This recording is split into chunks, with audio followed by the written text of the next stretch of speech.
back to the Roundtable Podcast, man. You know what it is. It's your boy, the voice of the culture, man. I'm in the building, man. Today's special guest, man. I'm happy to have this young spitter, young king, young prince of the city.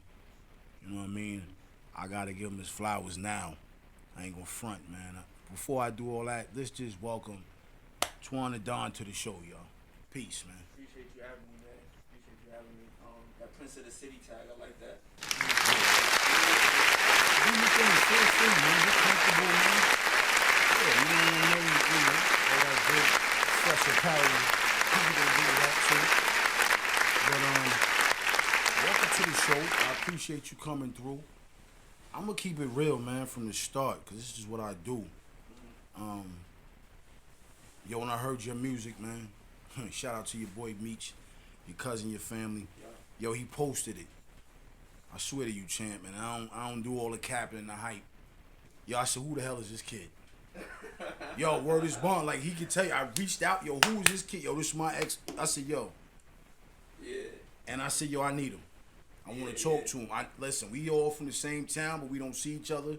Yeah. Everybody's moving and grooving. We in different, you know what I mean, age brackets. You know what I'm saying? Age groups. 100%. But the respect level, man, it was a breath of fresh air. I appreciate that, man. I appreciate that. Because it's been a long time coming with the music for you. So for you to have that reaction, you know, I ain't trying to put nobody age out there, but obviously you like the OG, you know what I'm saying? Yeah, I mean, I accept you to have it. that reaction for me as a young dude, like, I appreciate that. And that's what it was, because I felt like it was like, who the hell is this kid? And I gotta say kid because, you know, that's how we talk, but it's not a... Nah, it's all good. It was like, wow. And he pointed me right in the direction. And I went right to all your music, your albums, yo, to the point where I downloaded a couple of joints that you got, your EPs, you know what I'm saying? And I started, I was working out in the summer, heavy riding my bike, and I'm just listening to your music as I'm riding. Mm-hmm. Yeah. I'm just vibing to it because it was just, for this day and time, and I come from a different hip-hop era. Okay. I come from the lyrics. I come from bars. I come from a... But we bring all that. Well, I bring all that. No, you are, and that's what it was captivating. It wasn't a bunch of... It was, it was confidence. It was character. 100%. It was, this is who I am. I'm not this guy, that guy, this guy. And that's what attracted me. Like, it was so different. Yeah. And it was like, yo, he's spitting. Yeah. And I take pride in that because at the end of the day, I only could tell my story. You know what I'm saying? I only could do the best I can to tell my story, tell the people around me, you know, who don't got the ability to, or the talent that I have, right, to express themselves. So, you know, it don't always got to be my story. Sometimes I'm looking out my window and talking about what I'm seeing that's going on right next to me. You know what I'm saying? Or if my boy going through some shit, or whatever the case may be, I could be that form of expression because I believe in experiences, right, and speaking through that. So I take pride in all that storytelling, bringing the bars. I ain't got no shame making nothing for the women, my boy. You feel me? We always laugh about that because, like, I cover all ground, but it's always going to be Twon. You know what I'm saying? Right. Yeah. And I think from listening to the music, I know that's what had me kept going. It's like, okay, he's here, he's there. So I get in the car one day and me and my man is floating. We're going to just doing what we do, and I put your joint on. Oh, solid. And this one of my closest friends, and he's older than me. He's like, yo, who is this? I said, yo, this young kid is just, he's wicked. So he said to me, who does he remind you of? Mm-hmm. I said, yo, I never thought about that. And one thing about me, I don't like to put nobody in a box with nobody because I feel like everybody's their own individual. I said, yo, he reminds me of just who he is, himself. I like that. I don't even know him. Yeah, I like that a lot. I don't like the comparisons and the umbrellas and I mean, that's cool, the references, but yo, you gotta put people in their own platform and let them stand and be their own statue. Let them be they self. We don't need no, yo, he sound like Ray, he sound like Nas. Yo, he's covering everything. I thought that's what you was about to say though. No, because I get that a lot. I get the Nas I'm sure and the you AZ. do. I'm sure you do because that's my era and that's what it. But I said I can't do that because he has his own unique style. Mm-hmm. Yeah. He's trend setting his own way. And he's, you know what the thing about it? I went through a couple of your EPs, and it was all. It wasn't no. All right, we gonna flip flop. We gonna do this to get this crowd. Yo, you stayed Oh, in nah, it's your a lane. consistent. Yeah, yeah, And yeah. you stayed in Twon's lane. Yeah, yeah, it's a consistent sound, 100%. But I believe in that because that's how you build foundation. If you keep switching it up, and you keep, not saying there's nothing wrong with experimenting, right? But you gotta experiment in your own right. Right. You know, that your audience doesn't get turned off and nothing like that. But yeah, it's a consistent sound because that's how I'm gonna build foundation. That's how I'm gonna have longevity. That's how I'm not gonna turn anybody off in the sense of who became a fan when they heard a song like "Life's a Bitch" and then they hear like my latest joint like "Black Mona Lisa" or something like Right. that. That's a like 6 year window right there, and it's all like a consistent sound, just getting better Right. with time. Right. Yeah, Which you have. Like I listened to that and I said, this kid is he's booming. But where did it all start? Where did the music? Where did the whole path? Where did the you know what? This is my craft. Yeah. Where did it start at, man? it's been a journey, man. Was it a trial, Since- tribulation? Was yeah, it just so the like- music? Was it just Nah, you know? nah. So what it was like, my mom's. I used to run around with my mom's a lot as a youth. You know what I'm saying? All praises to her. So she worked. I'm talking about. We take it all the way back to like Rock a Block. You know what I'm Okay. saying? Like you heard when Hope was like Rock a Block, Rockefeller. Yeah. So it goes all the way back to that, and just me being in those environments, in those studio sessions. Okay. You know what I'm saying? In the summer, traveling with her so she could do like show promoting and party Okay. promoting, and I'm meeting people like BG from like Cash Money. I'm meeting like Lil Jon, Eastside Boys, So all you this. soaking all this up as a Yeah, young. yeah, and I was a very quiet kid, right? I held a lot of things in, a lot of stuff in. So, you know, when I got older, um, music just became like a form of expression. You know what I'm saying? And it was always instilled in me from the youth, like I'm saying, since like a youth. And I used to play ball, but then when I realized I wasn't gonna make it to the A, I'm like, you know, what's gonna be that plan B? And then I just started going really hard with like music, man, like really going hard. But the thing about it, like, that's why I appreciate like the love and the praising, because I wasn't always that good. Keep it 1,000. Yeah, it was rough for me at the beginning, man. It was a little rough. for Take me. us there. Take us back for the people that don't know. Why would you Yeah. say that though? Yeah, because Was it people like, nah, that ain't it, Chan? nah, I always, see, my thing was consistency. Like nobody could beat my consistency. Like, and I take pride in that. I just stayed on it, whether I was like solid, whether I thought I was good or not, or whether somebody else thought I was good. I Right. just didn't stop. Okay. It didn't matter to You me. was hungry. Yeah, I'm still hungry. You know what I'm saying? So like I just didn't stop. So nobody could. I don't care how talented you were. You wasn't gonna outwork me. And I stand on that. Like even to this day, like, Right. I'm not letting nobody outwork me if we share the same lane. Right. You know what I'm saying? Or we in the same field. So a lot of my shit earlier was very just trying to like find my sound, like trying to do what's hot, trying to get in where I fit in. You know what I'm saying? And a lot of records were working though. The reason I say I wasn't that good is because I guess I'm comparing it to like my ability now Right. when it comes You know to putting who- the pen to right. the pad. Okay. Yeah, but you know, it was a little rough start, and lo and behold, I was still getting a lot of placement then. I was still getting on the 92 3-point nows. I was still getting on the high 97s. I was Okay. still doing all, like when I was in high school, a teenager, I was still performing at all these team parties. I had all that on Smash.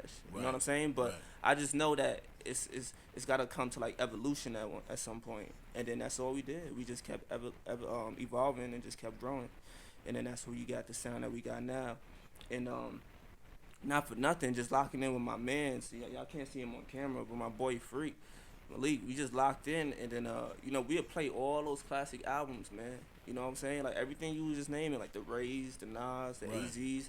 And then I just like be a sponge to all that shit. You know what I'm saying? The Reasonable Doubts, all that shit. So I think, you know, I'm inspired by that era a lot. Right. But like you said, I had to mold my sound and really be like Twon. So therefore, it's no comparison going Right. forward. Right. Yeah. And I think that's what makes you elite.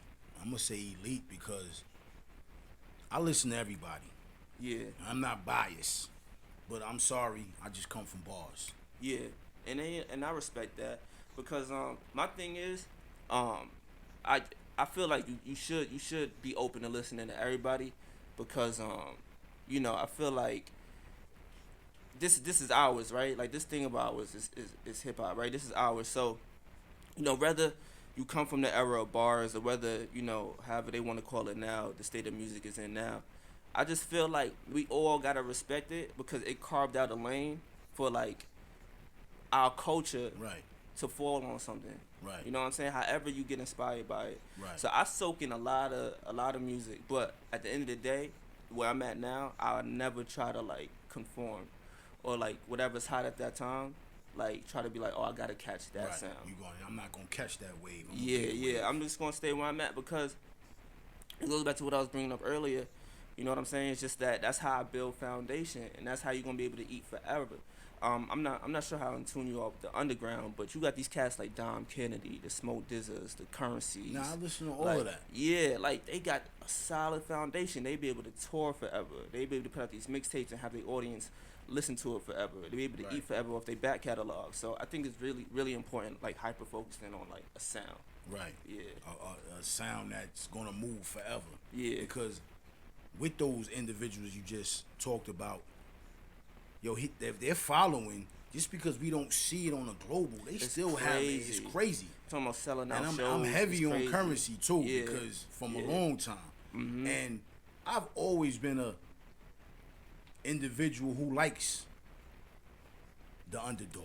Yeah. I want to see that win because at the end of the day, to me, people want to catch the overnight wave, which hey, it is what it is. But to me, I don't think that's authentic. Yeah. I think an overnight wave is just a phase. It's like an outfit. Oh shit, them niggas is dope. That outfit is fly. And it's like, yo, you never see it again because everybody's rocking it. I want to be able to put your tape in 10 years from now and say, yo, this young spitter still sound the same way 10 years ago he sound now. Yeah. You know what's ill? You say that too is because I'm like a hoarder of some of my songs. And records I recorded 2 years ago, I dropped today, and you'll think I recorded it yesterday. You know what I'm saying? Yo, it's funny you said that because I say that now when I listen to a lot of hip hop. Like, yo, this dude can drop this shit right now and still be a classic. Yeah. Some people can't do that. Nah, yeah. Like, and I don't have It's like I making said, timeless right? records. It's like you can't. Some people, it's just not what it is, and then it is what it is. You have that pop your hands, snap your music. I don't knock it. It's creating revenue for our families. It's feeding our communities. Right, It's taking us to different places that we never see. So I don't knock it. You know what I'm saying? But at the end of the day, I'm not gonna sit here and play Laffy Taffy in my car right now. And that's no disrespect to them. Yeah, But for that moment and that movement, because you know why I say that? Because I was living in the South then. I was living in North Carolina. I wasn't even up here. So that's all I'm hearing from when you go into the Greensboro homecomings, and you go into A&Ts, and you go into the NC States, and you doing that. And then you go to Howard. You don't hear none of that. Okay, got you. You see the difference in the lane of the music, how you just go a couple hours up and the music changes. Yeah, but also, like, right now, the internet is wide open. Like, it's no longer, like, regional too much right now. You know what I'm saying? Like, we all got everything in the palm of our hands. You know what I mean? So, like, music is traveling a mile a minute.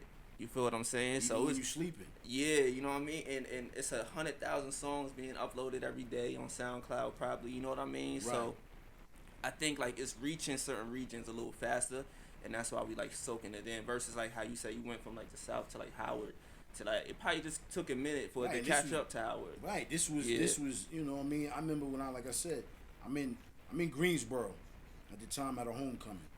All I'm hearing is Gucci in the club, and I'm standing like, who the fuck is this? Yeah, Gucci. But meanwhile, I don't have nothing against him. This shit was dope. But I'm sitting there like, well, what is this? And meanwhile, everybody in the club is staying on the couch going word for word. Yeah. It just goes to show you, I'm like, damn, I never heard none of these songs. Yeah. But it just took its time to like. Exactly. Yeah, and I, you know what? And I think that's dope about the music. Yeah. Because you can be at one place and your ear sound can change. And I ain't gonna front. I lived in North Carolina for 10 years. My ear sound changed. Got you. Fast. Yeah. Because I'm not hearing Hove get 10 songs in the club. I'm hearing Lil Jon. We might play Ace to the Izzo, and then was back to somebody in the South. Right. Yeah. You know what I mean? I ain't going front, man. Crank that had shit in a chokehold when I was younger, man. Word is bond. It was what it was. You know what I'm saying? Yes, and yeah. it was a movement. Had shit in a chokehold. You know what I'm saying? I remember when I was living down there, going to the little clubs and seeing these up and coming artists. I remember going to see Jeezy when he was Snowman with the law. I'm like, yo, who's this kid? Yeah. But then as you gradually start to, I'm hearing more. Yeah. I'm hearing the album. And you could tell that they here to stay. After a while, you Right, like, and yeah, it's Jeezy like, here to damn, stay, it's Gucci here to stay. right. They yeah. all here, and I'm like, yo, I see the transformation. Because honestly, truthfully, if I was up top, I wouldn't have heard it as much. Got you. But yeah. I'm down there, and I'm in the clubs, and I'm hanging out every week. So this is just being poured to me. Mm-hmm. But your music, to me, I feel like it's global. Yeah. You know what Yeah, I'm saying? I could agree, 100%. I know it's global. You know what I'm saying? Yeah. And when I ain't gonna front, I went through your IG. I saw you in Quebec. Yeah. I said, yo, that's dope. I Yeah. said, that's a young gunner from my neighborhood over here, and I'm watching you stand there in the picture, and the crowd is with you. And I said, 500 sold out, 500 and I'm plus. like, yo, you gotta respect that. A few people from Canada probably tuned in right now too. I got a lot of solid people out there in Canada. It's like my second home, man, away from home. It was crazy. He was with me, my boy Free. We got right off the plane, went right to the show. We ain't checking no hotel. I don't even think we ate, bro. Right? Like, we just went right to the show. Wow. We just went to the show and got busy as soon as we got off the plane. Yeah, shout out to Classified. That was part of his tour. He put me on that. But yeah, sold out 500 plus, dog. Like, that was crazy. The kid That was from Englewood, New As soon as we Jersey, got is off in the Canada. airport, you feel me? From Englewood all the way to out there in Canada. And so we got the airport, they speak in French. You know what I'm saying? Until they hear our accent or we speak in English and they switch it up. But the experience was like phenomenal, man. Phenomenal. How old was you at the time when that took place? Shit, man. I don't know. Probably like 24 or whatever. Shit, I went to Canada. I was touring in Canada when I was 21 years old. Wow. Yeah. How did that whole thing? How did that connect? How did that? What brought that about? Tell us about that. I had this record called 4th and Inches. It's on YouTube. It's not on streaming platforms, but I got this record called 4th and Inches, right? And I shot it in my graphic designer right there, Liam Koyo. I shot the video in his apartment. You feel me? So it's 4th and Inches, and we just going up like each floor, and I'm just spitting my verse, right? And my boy Mount Boogie in there too and shit like that. So that record caught like a little viral moment on like Facebook. Okay. And this dude, shout out to my boy Dev, he came across it from Canada, and he wanted to like, see what's up with like bringing me out there. And I'm just thinking like, I don't know, I thought it was probably like some like scam and shit going on, Some or like funny some shit, funny you know shit. what I mean? Yeah, It's like, it's cause another I'm side like, of the world what right the now. fuck? Like, somebody want to get us out there in Canada, you know what I'm saying? And my boy Malik spoke to him, whether I don't know Zoom, FaceTime, or whatever, and he was really just like, nah, like that he could go. Like, I fuck with his shit, and probably like in the next like 6 months, I did my first show in Canada. I think that was a Classified show too, right? Yeah. Shout out to Classified, man, Shout out big to time, Classified, because he man. put a lot of opportunities out there. But yeah, I was 21 years old. Me, Malik, and my boy right there, Liam Koyo, went out there, drove like an 8-hour drive, yo, crazy. Yeah. How was that feeling? He drove straight. But My boy drove straight I'ma there, ask no y'all this, brakes. though. Yeah. And not to put the team's in the building, y'all. Yeah. Not to put them on blast. But how did y'all feel coming from Englewood, bolting to Canada, representing your man? That has to be like, nigga, we about to, like, I'm sorry. If you're a real fan and you know what I'm saying, listen, I remember driving to go see my son play football at Rhode Island University. On my way up there, tears came down my eye because my son is in a university on his campus about to play football. Yeah. Nah, I don't care if it's not on NBC or, you know what I mean? But this is a dream, his dream. Mm-hmm. To see it come to, you know what I mean? So, as a unit, it's like, yo, we leaving Englewood to go to Canada to put on. Yeah. Yo, it was crazy, man. Because, like, when we got there, it was kind of like the same situation with Montreal. We just went straight to sound check. Okay. Like, I don't think we checked in the hotel or nothing like that. We just went straight to sound check. Shout out to the promoters. They was very patient with us, whatever the case may be. But it was still surreal. Like, it was still kind of like, I don't know, it didn't feel real still. You know what I'm saying? Until, like, the show was that same night. And then until you get on that stage is when it, like, hit you. You know what I'm saying? And then I told my boy Dev, I said, like, look, you never gonna regret bringing me out here. I said, listen, we gonna make a lot of bread together. Watch what I do on this stage. Got on that stage and turned that shit, like, upside down, man. Turned that shit upside down. And then, like, it wasn't until, we got back to, like, our room and shit like that. We was going through the footage and the photos and all the shit. and I'm checking like my tweets and all that, and I'm like, nah, we just body yeah, this we just shit. body that shit, yeah, you know what I'm saying, in a whole nother country, yeah. With no Yeah. support My from mom- your my- hometown. yeah, my mom's was hype as shit. She was hype as shit. She was calling me like, cause it was only like a 2-3 day trip or something like that. It was like yeah, cause we did that show and then I think we did a club like after that, like a little club appearance. You know what I'm saying? And I don't even got records for the club, but like that shit was still going. The fact that you and the Yeah, energy was still lit. It was still. That shit was funny. That's dope, man. Yeah, that's an accomplishment, man. Yeah, in like, itself. I don't give a fuck. I In don't give a itself. fuck if we pack up in the Nissan and this is an accomplishment. Yeah. You know what I'm saying? That shit was. And it led to many other things. I'm quite sure. Oh yeah, everything just domino affected after that because, like I said, like they embraced me out there. They still do. Like I still got like people who seen me at that show the first time I went out there still rock with me to this day. Like they still buying merchandise. They still that's a fan base. all that. You know what I'm saying? So Canada embraced me like for real. You shout out to Canada too. Heavy, Let's heavy, not even man. front on it. You know what I mean? Waterloo, Ontario to be specific, because that's where the first show was at. Right. Yeah. At the So spot how many called shows Maxwell's. did you do out there in the Canada area? Shit, man. I don't know. It was a time. I'm telling you, it was like clockwork. We was just going up. We was just going there like it was. Yeah. Like, huh? Every year. Every yeah, year we since was up there. what was the first year though? 2015. It's 20. Okay. Yeah, So it's yeah. not even that far away. A couple years ago. And then we had a tour in 2020 up there. Yeah. We had a. Literally the day we were supposed to leave, the world shut down. Yeah. Yo, this story is crazy, right? This story is crazy. Talk. Let's go. Yeah, I'm gonna give This you is the what I tea like. because this is hometown shit, right? So we were supposed to go there 2020 March, right? We actually went earlier that year in January. Before the So this is about to be pre-pandemic. Yeah, this is about to be twice in a year that we was gonna go up there, right? So we was supposed to go up there in March, and it was gonna be a tour with my boy Jarrell. That's his name, Jarrell Fisher, right? Shout out to my boy Jarrell. So he was like, yo, Twon, it's getting a little funny up here. Just giving you a heads up. So we got a group chat, right? And this is the first time that all the homies is about to go to Canada. Because usually it's just like me and Malik, Koy, like, it's just like two out of three. Right, Yeah, a selective course. So, because, you know, niggas have to get their passports and all that shit. Yeah. So this was be the first time the whole crew was going, so I was hyped. Right. Yeah, I was lit. Cause all that other shit earlier, we was like, yo, we only gotta bring 2 of us, cause we knew we was like, fuck that, We need nigga, to the whole bring set coming fucking- now. Right. Yeah. The whole faculty's in the fucking building. You feel me? So, yeah, we in this group chat, and we discussing about going up there and shit like that. And my boy just keeps sending me news links. He was like, yo, listen, I'm with whatever you want to do, but this corona shit look like it's getting crazy. It's getting heavy. It's getting heavy. I'm with it, but I don't know. Basically, you saying I'm with it, but To get turned around at the border, I was gonna do that. Yeah, cause we was driving up, right? Oh, 'Cause okay. It was a bunch of us this time, so like flights would have been crazy. So he keeps sending me like news links, like, yo, this is what's happening now. This country is shutting this shit down, and I'm like, fuck that. Like, nah, we out, nigga. Like, you know what I'm saying? Let's I'm keeping go. fighting. Airbnb's already paid for, Let's all go. type of shit, right?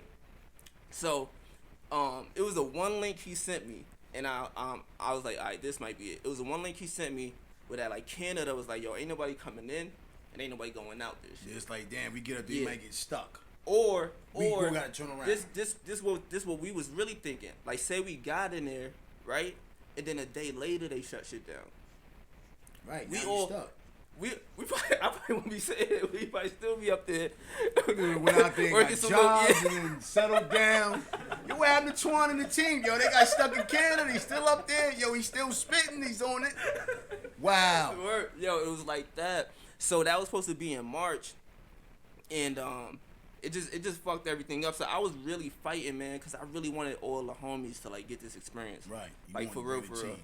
Yeah, because like when I tell you how we get embraced out there, it's really different, man. Like I can't even explain the love that like we was really getting out there.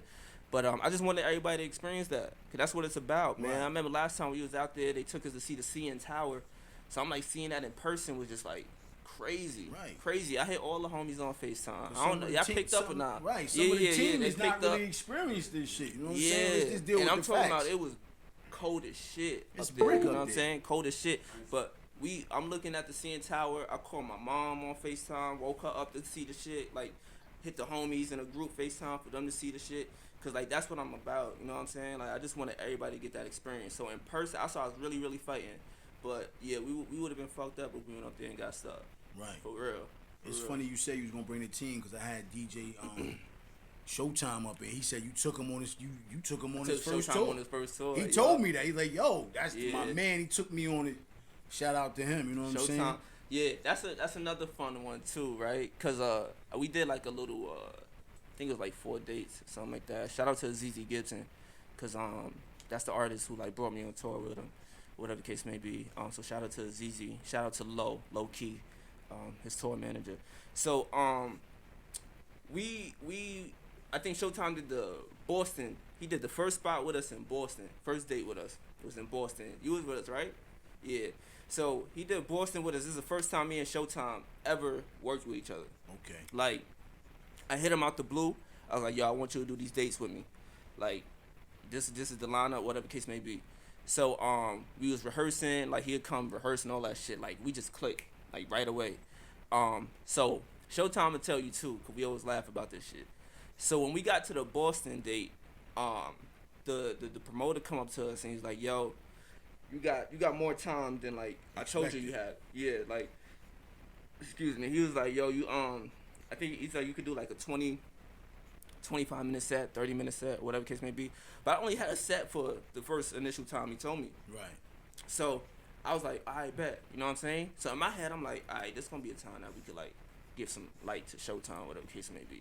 So I told Showtime, I said, yo, look, when the next dude get on stage, you gonna go up there before me for at least like 10 minutes and just DJ. Yeah. And this nigga's like, nah, that wasn't part of the plan. You know what I'm saying? Like, he's like, yo, this ain't part of the rehearsal. Right. Yeah, so he's like, yo, that's ready. Yeah, he's like, yo, that wasn't part of the plan.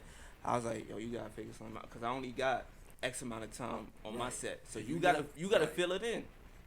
So he was like, fuck it, chalked it to the game. Went up there, yo, let me tell you, you would think he already has some like schedule for this shit, because when the other kid came off and then Showtime went up and then the lights hit him, like he showed out. I don't know what he played first, but he got the crowd like, yo, I'm telling you. I was like, nah, I want this nigga doing all my shows. Right. All my shows. Yeah, because the way he warmed the crowd up, the way he got them involved, the way he just set up shit to me coming up on stage, like, he showed out. Like, he lived up to his name. It was Showtime for real. Yeah, it was Showtime for real. Definitely shout out to him, man, because it's funny, he sent me a video yesterday that he had, I didn't even know I was in the video. This is like maybe years ago. And that's the first time I ever heard him DJ, was at Uptown Barbershop Christmas party. Okay, yeah. And I'm like, yo, what the fuck? Yo, this, I gotta say, yo, I'm not biased against y'all, but I'm a little older. I say, this young gunner, this nigga is DJing. Yeah, nah, you know what I mean? He's different. DJing. He's not, okay, let me play my shit. He's playing collective. Yeah. You know what I'm saying? I'm like, yo, this kid is amazing. He sent me the video the other day. Shout out to him. That's why I had him up here. Yeah. But, yo, he definitely lives up to his name, man. OD. OD all the time, man. But that's a blessing. And I'm saluting you again for even taking your team with you. Because a lot of brothers be like, all right, I'm going to take, and I ain't using nobody, I'm going to take Johnny and I'm going to take Dame. But you thought about, you know, I'm going to take Johnny and I'm going to take Dame, but when we get a little bit more established, I'm taking Rob, I'm taking, because they need to experience that. And sometimes it takes one person out the crew to let the train go. 100%. Because everybody don't have an opportunity to go to these places. Yeah. You know what I'm saying? And you open up the door and the avenue and a lane. And I gotta respect you for that, and I salute you for that, young king. Appreciate you know what I'm saying? Big time. And so the pandemic hits. Yeah, so the pandemic hits, What right? we doing? There's no, what happens out? We had two tours scheduled for 2020. Okay. Yeah, we had the Canada joint, and then I was gonna go back on tour with a ZZ Gibson again. That was gonna be like in May or April. That was gonna be like summer. So 2020, I like planning on getting like being on busy. a bro. Yeah, I was gonna be on a bro for real. So when the pandemic hit,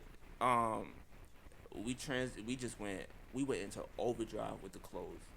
Like we shifted the focus. Like, oh my god, man, oh my god, you would thought like we went into overdrive with the clothes, because it's one thing you could put out the records, you know what I'm saying, like, and performing it. yeah, like that's live the crowd is different. yeah, it just hit different, you know what I'm saying. And then we couldn't really do no press, no interviews, cause you know At that people time, locked down and Corona shit had like just that. hit and it's heavy. Yeah. Niggas ain't even, we got a curfew. Right, and it had everybody shook as it should have, you know what I'm saying. People But were passing away. We lost loved ones. yeah, You know so what I mean? R.I.P. to that 2020 coronavirus that came through. We lost a lot of 100%. ones. You know what I'm saying? But let's get back. You're moving. Now you say, okay, the Yeah. merch. Yeah. So, and that's the thing, right? Let me tell these artists out here, man. That's why you gotta like have some sort of like, you can't just be a rapper, man. Like you gotta really live this entrepreneurship with this music stuff, because not for nothing, like, what if music was all I had to fall back on in 2020? It would have been a dry spell for me. You know what I'm saying? I would have been over right Yeah, there. you dig what I'm can't saying? do nothing at all. but create. At all. Yeah, you Hope could the city keep open- writing all yeah, day. Like I hope the said, city open back not up for too. nothing. If you got like an in-house studio, you could write all day, right, and then put the records out, and that's cool too. Like you could just go project crazy and just build a base, build a catalog, so that when shit open, you got like, you know, a crazy back catalog to go perform or whatever the case may be. But at the end of the day, it's like, you know, I'm gonna get a little bit into the business side of it. You know, the music checks don't come as quick as those merchandising checks. You know what I'm saying? Like for them music checks, you gotta wait like, you know, every 3 months for them shit sometimes. Depending on who your distribution is, you probably get like little monthly payments or whatever the case may be. So it's either monthly or quarterly. And niggas got bills, you know what I'm saying? People got responsibilities, mouths to feed, whatever the case may be. So we just went into overdrive, you know, with the apparel. Shout out to my boy Koyo, Liam.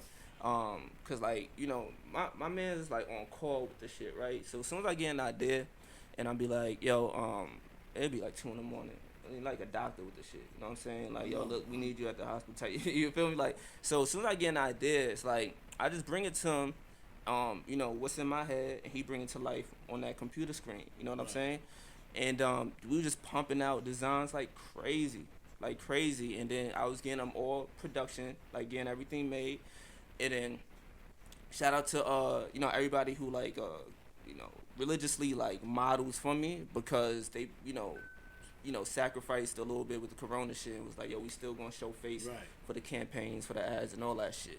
So we just went mad hard with that, and then I think we generated the most we've ever did in 2020 from the clothes than like any other year from like prior to that. I believe everybody generated with clothes in that year because we couldn't go shop. Right. And so I'm gonna be online honest, was just everybody was right, homeboard right. shopping. And I'm gonna keep it real. I'm about to show my age again.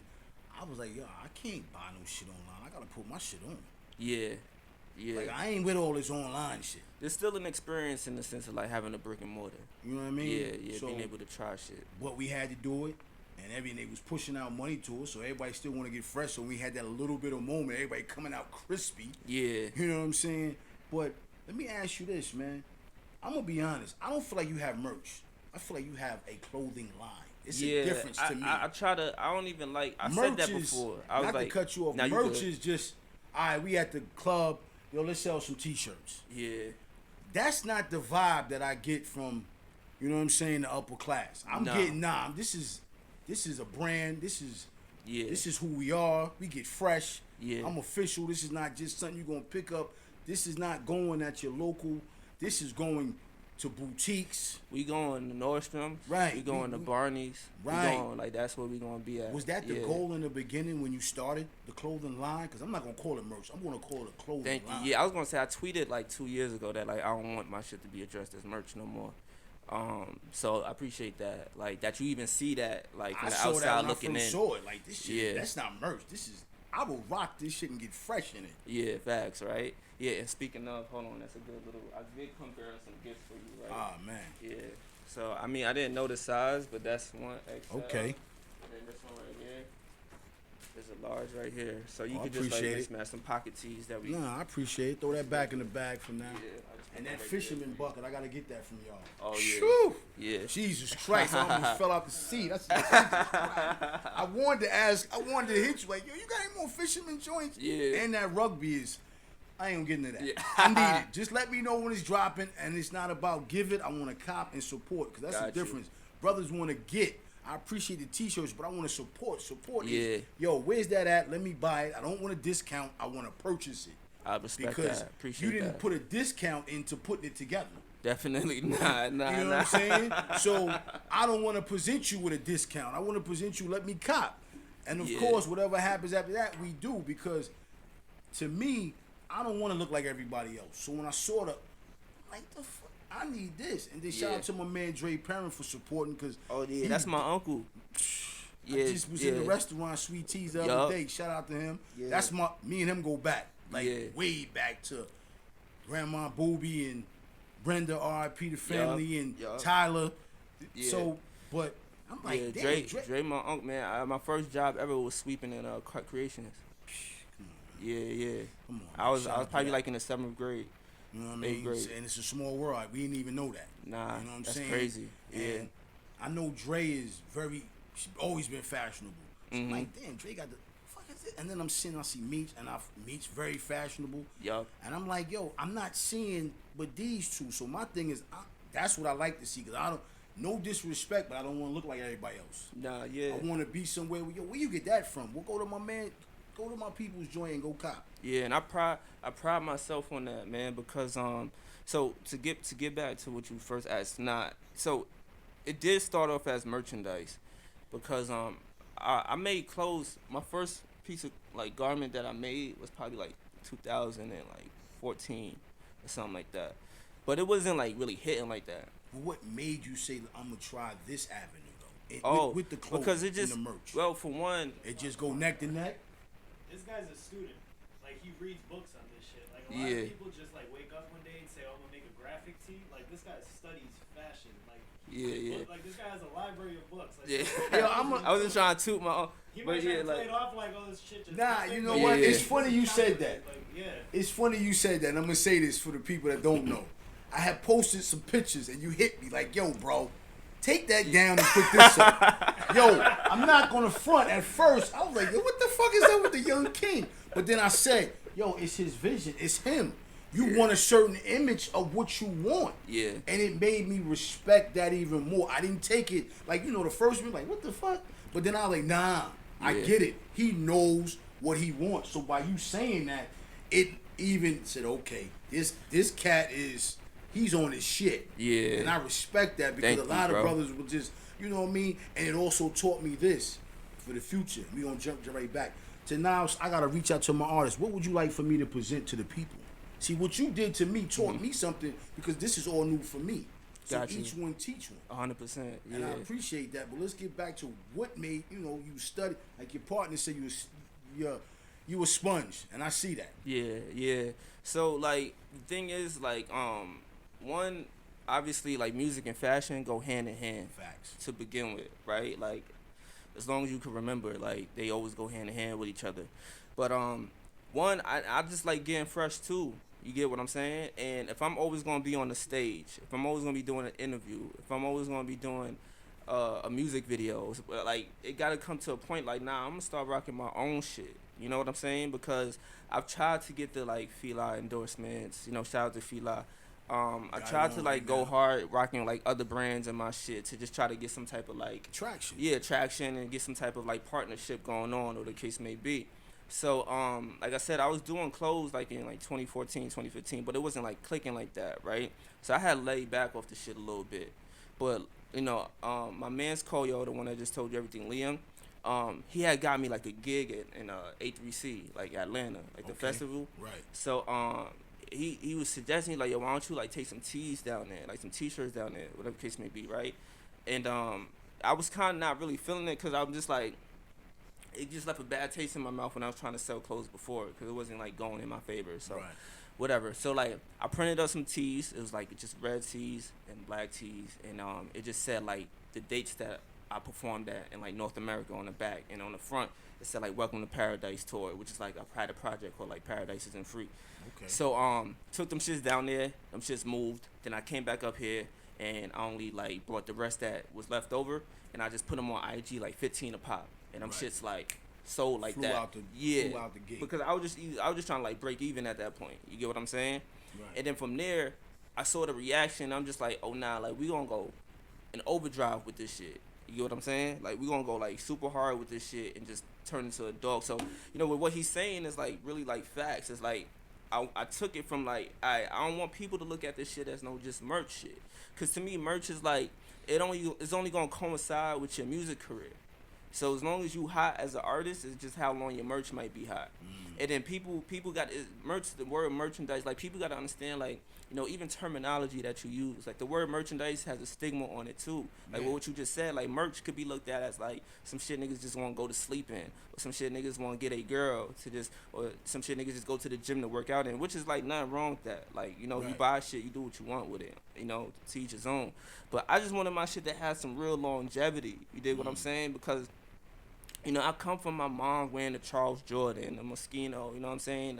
Buying us the Evisus, you know what I'm saying? Like, just always keeping us, like, dapper and keeping us, like, really right. So I'm like, nah, I want some shit that's going to stand the test of time. You know, I want a Ralph Lauren. You know what I'm saying? I want a Tommy. I want a Emilion Dior. I want a Kith. I want that classic rugby. Yeah, you know what I'm saying? I want some shit that's going to stand the test of time. And we just switched the whole vision, and we like, yo, listen. So we have some, not the cut. It wasn't UpperClass first. It wasn't always. It's always UpperClass. Okay. UpperClass always been the brand from like middle school. It was called UpperClass Kids, and the only way you could be down is if you got fresh. That was like the intro. I knew that though. Yeah. Like it wasn't, you know what I'm saying? But when I saw the models, it spoke for itself. Yeah. When I saw the brand, it spoke for itself. Yeah. Okay. So it was like different branches of it. So UpperClass Entertainment was like music related, music based. Of course. And then UpperClass International is what we started like doing with the clothing. But UpperClass always been the umbrella. So it's been like the parent company. Okay. Yeah. Okay. So how was that transitioning been? You know what I'm saying? Seeing it at the little T's that didn't do what it needed to do. We gonna call that merch back then, cause that's what it was. Yeah. So it's just, you know, a lot of it came down to just me like getting better with the designs I wanted to do. Okay. Getting better with the colorways we wanted to do. Getting better with the quality that we wanted to put out. You know, not for nothing, me getting more like notoriety as an artist and like getting a little more popular, getting more of my like friends and family and like artists, like friends to like wear the shit or help. You know what I'm saying? So it's a bunch of things. It's not like one specific thing. But the transition was just smooth because I was like, I just know what I gotta do now. Right. And then I gotta just learn how to balance it between the music. So I'm not just looking like, I'm saying like, oh, no more music, just clothes. Right. So right now we got a beautiful balance. Like it's like a rotating door. Like we drop some merchandise and we drop some apparel, we drop some clothes, and then we drop some music, and then we just keep that door going. The pandemic helped the clothing line even more though? Hell yeah, cause like I said, like so that pandemic helps. Yeah, like because here's the thing, like we didn't get to do the tours that we wanted, which would have been music related, but the pandemic came and then we focused on the apparel, and that shit just took off. It gave me time to like focus on it and like really like nurture it, like it's a baby, you know what I'm saying? Right. So you can always write. Always, I do that shit in my sleep, you know what I'm saying? And that's how I'm starting to get with designing. I like the ideas and the mood boards I come up with and just how I want to approach like collections. I'm starting to be able to just do that shit in my sleep for a fact. Yeah. So now we are. And I'm saying this right here, and I swear to God, I'm gonna go down as like one of the best fashion designers with this apparel shit. Talk your shit. I'm telling you that right now, front and center on the Roundtable podcast. I'm definitely gonna go down as one of the best fashion designers because I'm not gonna stop only at UpperClass. I'm gonna become a creative director somewhere. Right. You know what I'm saying? I'm gonna like work with other like brands and collab with them and help their vision because I've never frowned upon that. I do a very good job at putting myself in other people's shoes and just learning how to like adapt to their world. Right. So like just as good as I'm gonna be or just as great as I'm gonna be in like music, I'm gonna be great or even greater like with this fashion shit. Right. I promise you that shit. Nah, that's what as you should. And this Roundtable podcast is gonna be behind it 200% because I feel like your brand with the clothing line is not just an urban look. And that's another thing I noticed with a lot of brothers. And shout out to all the designers I had up here because they never just been located as urban. Yeah. Everybody, that's one thing I respect about all of y'all. Y'all all kind of, but y'all also consumers of the gear. And I see, I see suits. You know what I'm saying? I see women. And that's what I'm saying. Like, I'm gonna become like some real shit, the Ralph of the shit, like the Right. Black Ralph Lauren of the shit, because like I want to do the blazers. You know what I'm saying? I see that in like you. I want to do the cardigans. You Right. get me? Like I want to do the women's wear. Right. You get what I'm saying? Like I wanna, like I done taught myself how to sew in 2020 during the pandemic. Like It's so, all about progressing. all that shit. You feel what I'm saying? So, I want to do all that shit. I want to, like, my man's right here. He designed the covers and he designed the merchandise like graphically. Right. So I want to even create like a sector or a wing when we get like a headquarters that he have little apprentice or dudes under him to where he's like grooming them. Right. Cause this shit gonna come full circle. My sister into fashion. Right. So I want to hire her to be like the head of the women's department of this shit. Right. So I'm thinking 5-10 years down the line with this shit. As you I swear should. to God. As yeah. you should, though. Yeah. You know what I'm saying? And I think that's what makes you unique. A lot of people only see 2 years from now or next year. Your vision is past that. You know what I'm saying? I already know what age I'm gonna retire from rap. As you should. Word is Because bond. this is your goal. This is your, I ain't gonna call it a dream, because you're living a dream. Yeah. This is your reality. This is who you are. You stamping that. 100%. And you speaking into existence, but not only that, you moving it. Mm-hmm. And I think a lot of people don't understand it. If you want your shit to go somewhere, you gotta move. And I 100%. even had to learn that with this. Yo, I can't just be like, yo, nah. You know what? And each week it just keeps building and building. So when I have you, the guest up here, such as yourself, believe it or not, y'all inspire me to, yo, let me go harder. Let me do this. Let me do that. I'm learning. I'm being taught. And what I see with a lot of young black entrepreneurs is that we now are becoming more and more aggressive in what we believe in. 1000%. And 1000%. Yeah. just talking to you, because I'm gonna let my peoples know that don't know, this is me and your first ever sitting down talking. Yeah. What is Vaughn? And a lot of people don't know that. People think Yeah. that we had got relationships with every. Nah, it's just a reach. Yo, all you can say is no, I can't come. You kept it real thorough. Like you ain't even text me before you called. Like you hit me through like IG, Right. but I didn't know when you was gonna call. And when I picked up, I'm like, yo, yeah. So I'm like, kind of just like, yeah, this is kind of fresh to me too, because not for nothing, Meech already told me like, like heads up and shit Right. like that. And then anything that come through me, I know it's gonna be like solid. You dig what I'm saying? That's why I reached to him first. Yeah, Because I yeah. didn't have that rapport with you to say, yo, Yeah, fam, yeah, what the fuck is this kid? So I said, let me go to the homie. Yeah. You know what I mean? Let me, listen, we ain't this and we ain't that, but I respect what he's doing, and I wanna sit down and talk with him. Yeah. You know what I'm saying? And I'm sitting down, I'm talking with you, and your energy and your passion is everything that I knew it was, because I heard it in your music. Yeah. I saw it, and when you even DM me, said, yo, let's put this in a rotation. I said, Right. this kid knows what he's want, and he knows what he's about, and he's not going to sell himself short on any level. Nah. And you passionate, and you aggressive. There's nothing wrong with saying, yo, bro, take that down, put this up. Yeah. I can't be mad at you for that. I'm putting you up there. This is you. Yeah. So if you don't want that look, you want a what's different look. You know what's so funny too? Yo, you can pass it soon, so you can probably give me some water through the thing. Yeah. Appreciate it. You know what's so funny too is that when I hit you, I was like, yo, this episode 18, right? Yeah. We already had like the flyer drawn up on the joint, ready to go. But I just wanted to confirm it was like the right episode number. Right. And then as soon as you gave that like green light that it was, Right. we like just had it like sent in. Which is dope. You know what I'm saying? Because I just want everything to be like. what you want it to be. Yeah, Because it's yeah. representing you, Thank fam. you. And I respect that, man. Like, I could be mad at that, man. You know what I'm saying? It also teaches me that through your travels and your journey in this game, you've learned. Yeah, you big listened. time. You soaked up. What would you tell some up-and-coming young artists what to do and not to do? Because a lot of brothers are quick to sell their soul Yeah. for material riches. What to do and what not to do? Cause you were taught in this game early from your earth. She brought you around certain things. You Yeah. saw certain things, but everybody doesn't have the opportunity to have that outlet. Yeah, nah, 100%. So they just going on it. Yo, we're gonna do this. We're gonna do that. Now here comes this guy telling, yo, you're great. We're gonna sign you, but meanwhile, you're gonna sign your life away. Yeah. What to do? Do the homework. Really do the homework. Please say that again. There's a lot of information in these books. There's a lot of information just with a simple Google search.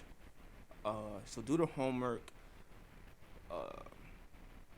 Get a good team around you, right? and people that's passionate in what they're doing, because you don't even need that many people.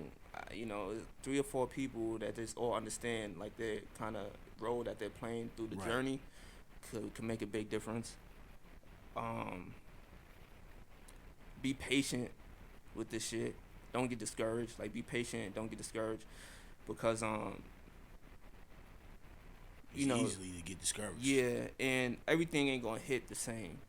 So there's a lot of records that I thought would be the ones, and it's kind of like sometimes the one that you don't think are the ones that's like actually gonna go. Right, I hear that from a lot of artists. So you just gotta keep going and just stay focused, really. You know what I'm saying? Nah, that's what somebody told me. Somebody said, "Yo, but stay that's focused." But I want to keep it thorough, cause that's so generic. Just know, and things cost money.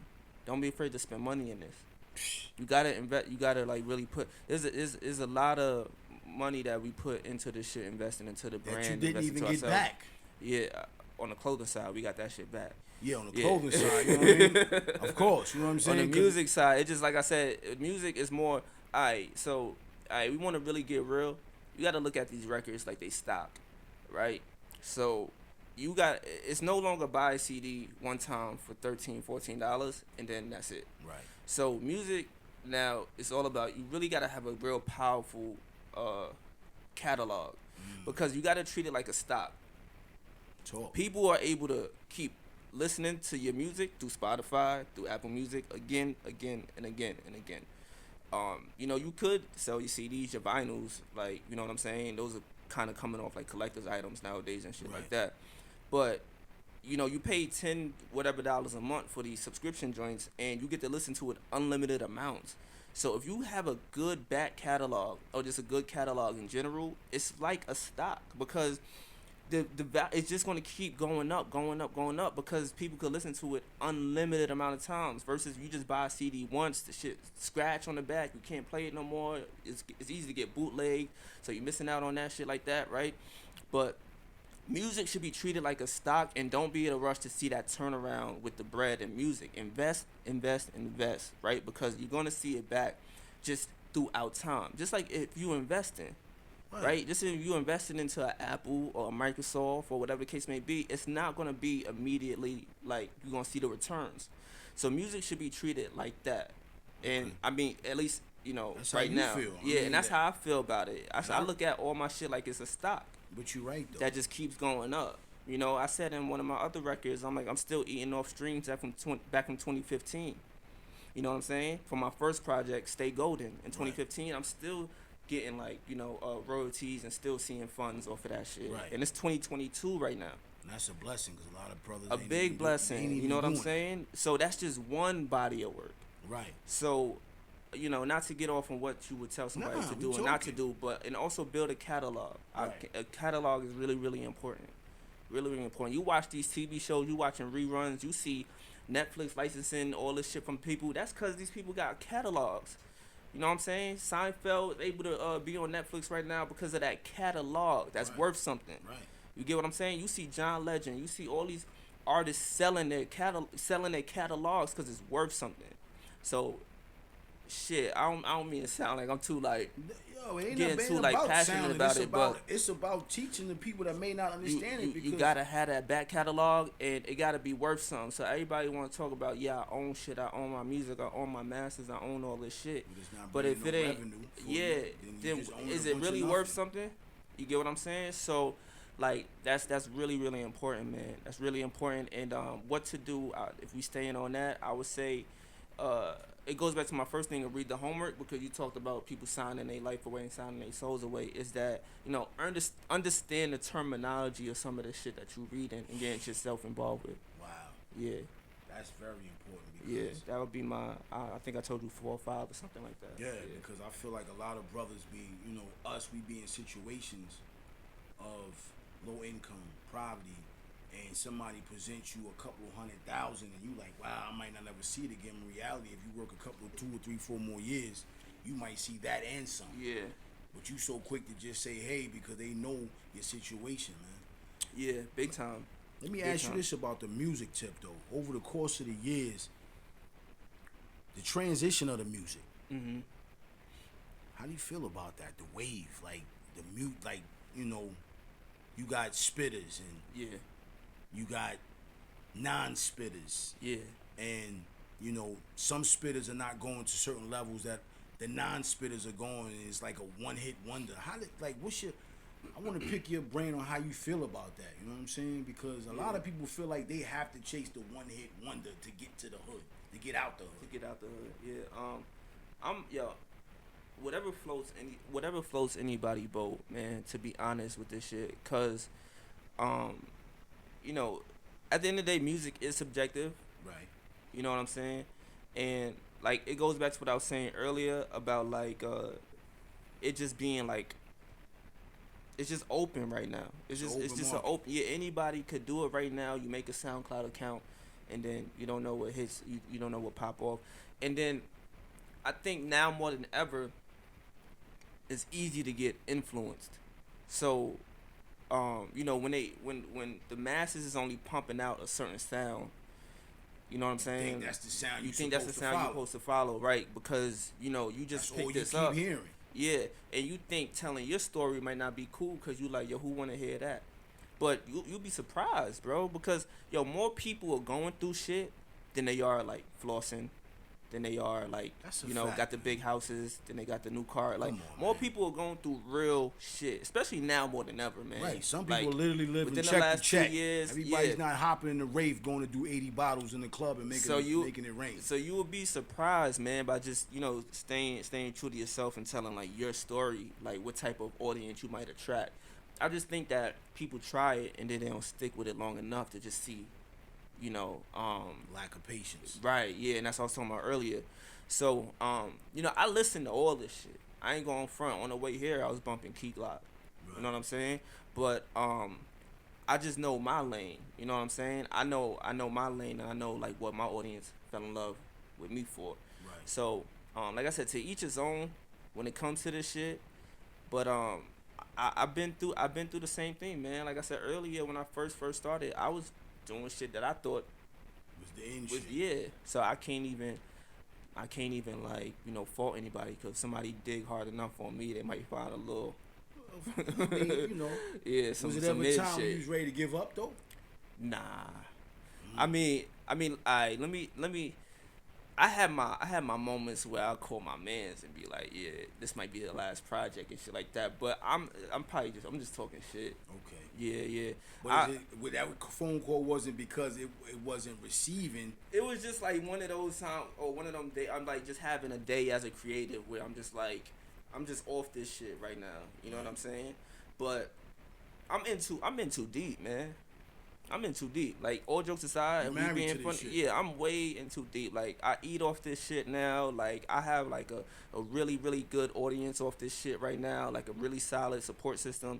Like, I'm into I got my boys too invested in this shit. You know what I'm saying? Like, for me to be like, yo, fuck this shit, it's mad selfish. It's a team sport now. Yeah, that'd be really selfish. Sport, it's a team sport. Yeah, you feel me? So, like, now, I never felt like completely giving up, but I had my days. Like, I think anybody, though.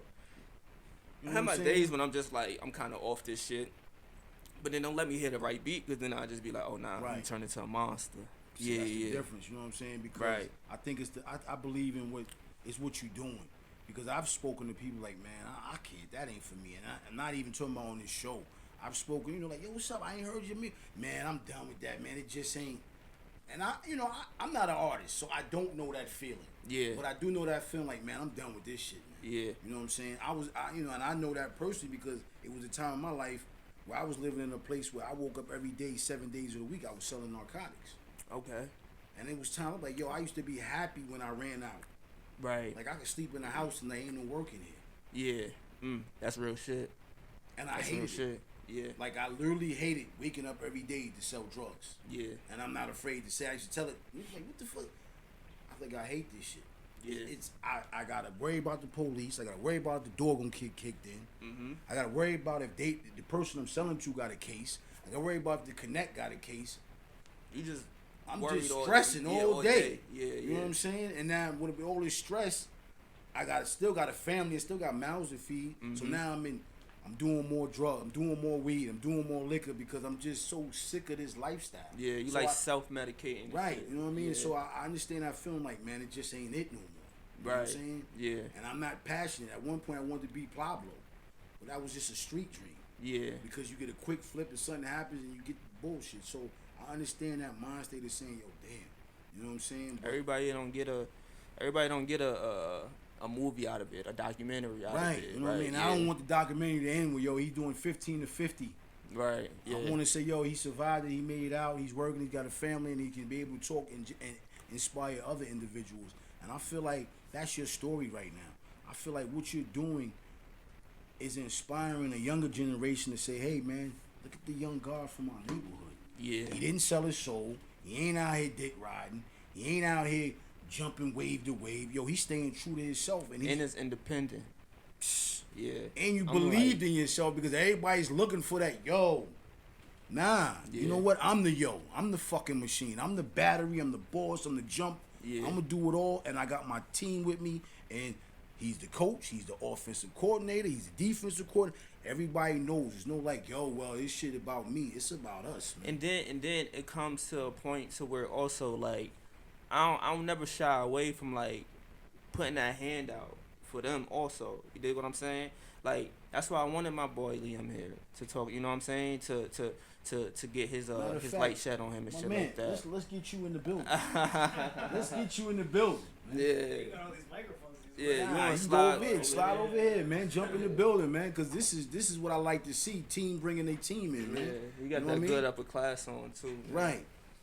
Yeah, the good. Introduce yourself to the people. You can hear me? Yeah, yo, the mics is on. The cameras is everywhere. Yeah. Just let us know what you do. Yeah. And introduce yourself, man. Yeah. My name is Liam. Twon keeps calling me Koyo. That was the name when we first linked up. I was making clothing and shit back then. But yeah, you could just call me Liam. But I do all of Twon's artwork, like he said, covers, clothing, flyers for tours, like shows, like literally any visual thing that you see on Twon's Instagram, I had some kind of part in that pretty much. Yeah. Even down to like animation, like you know what I'm saying? Like helping me run these campaigns for the clothing also. You know what I'm saying? Just any content related shit. Can I tell you like a funny story of how we? Yeah, let's talk, man. This is the cast, man. We talk, man. So here's the thing, right? When I used to be running around Englewood selling these like mixtapes and shit, right? And I don't know, what was that, false advertisement probably or some shit like that. What project it was? Who was Twon Don? Who was Twon Twon Don? Yeah, so I was with my boy. We went into like what he worked at the time.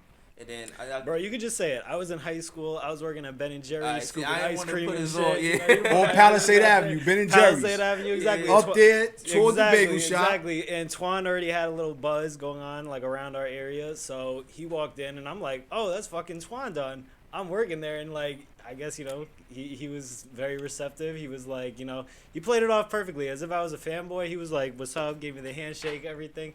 There was a lot of like celebrities that used to just walk in that Ben & Jerry's random as fuck, like Lil Kim, Q-Tip. Like I met so many people there, and then Twon walked in one day, and we just chopped it up. He gave me his CD, and years later we just linked up. Yeah. Because even that, like a few years went by, like I just like added him on Instagram or Facebook, some shit. And I just remember one day, Facebook, and then one day I remember I was telling my girlfriend, who's now my wife, crazy, but. I was telling her, like, I kind of want to reach out to this kid, and, like, I feel like I could help him. I feel like I could, like, do, like, he could have some good cover art, some good merch, like, whatever it was. And this is ages ago. This is, like, 10 years ago at this point, facts. So, look at y'all now. Yeah. You know what I mean? Look at y'all now. That's the shit that I love to see. You know what I'm saying? Yeah. And then what's crazy is that I hit him to do everything that he didn't do at the time. So, like, he said, like, he think I could have, like, cool designs and merch. When I hit him, I was like, yo, you think you could, like, shoot videos and take pictures for me? Like, yeah. But even that, like, that just shows, like, how young and hungry we were, because we just, like, I was like, I'll do everything. Like, I'll do videos, I'll do photos, I'll draw shit, I'll do animation, t-shirt. Like, I'll just do fucking anything under the sun. I need to get your information, Chad. Yeah. I mean, I'm keeping it a buck. I'm saying it on the air. It's no front here. I would love to exchange because what I saw was like, okay, this shit, I like this shit. Yeah. You know But it was like no one was gonna give me an opportunity to do those things at that time, so I really had to get there like at the ground level with Twon, like when everything is really kind of like. I feel like I got there like just at the perfect time, like right before, timing. like like you know what I mean. It's all about timing. You know what I mean? Yeah. 100%. Because everybody ain't going up to Ben and Jerry's. Yeah, I don't even remember if he bought ice cream or not. I don't remember either. Yeah. I just remember you gave me that CD though. That was it. Yeah. Truthfully, I probably wouldn't have went up there unless I was with a young lady at the time. You know what I'm saying? Because let's get ice cream. Let's go up to Ben and Jerry. But let's go up to not the crew. But it's just so weird how the universe be aligning shit. That's how I feel. Like, why did I walk into that Ben and Jerry's? You know what I'm saying? Mm-hmm. And why did I just out of all the days just feel like y'all gotta hit him today and call him today? You know what I'm saying? It was just a weird series of events, man. Just everything. Even like, how I got into like investing. Like my man's called me, like Malik called me one day. He's like, yo, I'm around your way, just come outside. And that's a rare call. Like we set up like, yo, I'm gonna come check you. Then I'm gonna come check you. Whatever the case may be. He just hit me. He was just like around the crib, came outside, chopped it up. He was like, yo, I'm doing boom, boom, boom with the investing shit. Tried to tell me before, but I was just like, of course, whatever about it, right? That moment, But it was just for, I don't know what it was. It's just like the universe just like had him come like, yo, this probably be the last time this nigga tell you to fuck with this investing shit. Right. You know what I'm saying? You gonna pick the ball up or you gonna drop it? And then the next day, he could tell you, next day, it's like something just went off. It's like, yo, hit your mans about this shit. And I don't know where that voice came from. You know what I'm saying? And then, like, I hit him, and then in April, it'll be the year that I started investing in, like, stocks and, like, putting my money in other places and shit, rather than, like, just music, clothes. And yeah, and it was just shit like that, man. Do you believe in that? Do you believe in divine intervention? I do, man. I do. Seriously, because, like, my mom's is big on, like, like believing in God and believing in, like, just, like, that spiritual energy. Yeah, like energy. I'm like into that. Really, really heavy on that. I'm heavy shit. on that. You know what I'm saying? I'm very heavy on. I do think like paying attention and listening and what the spirit has for you. Yeah, and trying to like understand, read the signs and shit. Right. So I do think that like the universe, it's gonna find its way to like put things in front of you, and then it's up to you if you being like negligent to it or if you're gonna be open minded and like kind of embrace it and see shit for what it is. Okay. Yeah. Because I don't think anything that's happening in my journey in my career is like by accident. Of course it's not. It was all planned. Yeah. Everything was scripted. Everything was scripted. 100%. You know what I'm saying? Everything. Yeah. The people, the individuals, you know what I'm saying? The team you got around you, the energy. Yeah. You know what I'm saying? Because you could be a great at what you do, but if your energy is a fuck energy, how are we going to have a 10-year marriage? Yeah. You're not going to be in a toxic marriage just because the girl looks good. Right. Yeah, she's bad, but she can't cook. She can't do this. Every time we go home, we arguing. She don't bring nothing to the table. But when we out in the street, everybody's like, damn, that broad is joint. Nigga, you don't know what I go through at home. This bitch is a headache. So it's about energy. You know what I'm saying? It's about people having that same understanding and energy, man. And for you to come here today with your team, it's energy in here. Yeah. It's levels. Even my boy Mount Boogie, like, I don't know how much of the catalog you heard, but he even on, like, some of the skits. Yeah, like, he just does some of the skits, and, like, he'll switch his voice up a little bit, like, probably, he ain't say a word since he got here, so you probably didn't tell. Young Don. But, Young Don. Next time we go on tour, Malcolm's doing the stand-up. Yo, it's funny you said that. Yo, I'm not going to put the light on you, but my man used to tell me he lived in North Carolina. He's like, yo, why don't you do skits for me? I'm like, man, I ain't doing no skits for you. Yeah. He's like, why don't you do skits? You know what? One day I said I should do a skit. By then he was like, yo, I give up the game. I'm done with that. It was just a fair. Oh, you know what I'm saying? So it just goes. Everybody plays a part, man. Yeah. And to be sitting around your team right now, around all of y'all, I respect all y'all as men because I feel like, okay, he's the face, but the team won't be the team. And the face won't be the face without the team, man. Yeah. You know what I'm saying? Yo, but I think that everybody just shows up every day. That's what it is. Like, that's why, like, we could talk about, like, damn, we met, like, 10 years ago. It's like, well, we might have met 10 years ago, never talked again. But it's like, every single person here just kept showing up every time. Like, no matter what it is. Like, Twon has a show. Which I believe, though. Exactly. Yeah. That's the thing that's special. Y'all believed. Yeah. Even though it wasn't your shit, you believed in another man. Yeah. And a lot of people don't want to do that. And that's what I was going to get to earlier about, like, I don't ever want to shy away from lending a hand because, when it gets to where we wanted to get, and then, homies got families and shit like that, I want to be able to like get a call and be like, yo, Twon, I got this business idea. You won't mind being like a venture capitalist in it or like an investor in it, like do that type of shit, or use my connections or use my plugs to try to get something jump started with one of the homies. Right. You know what I'm saying? So like that's why I feel like, yeah, it's cool. Like, you know, like let me be the face, let me be the head of the snake, or whatever, however anybody want to put it. But trust and believe that, like, you know, when we get this shit to where we want it to be, like everybody gonna be set up to there. It's like it's not only gonna be upper class cutting them checks. Right. You know what I'm saying? I set everybody up to like be a boss in their own right. Right. Yeah.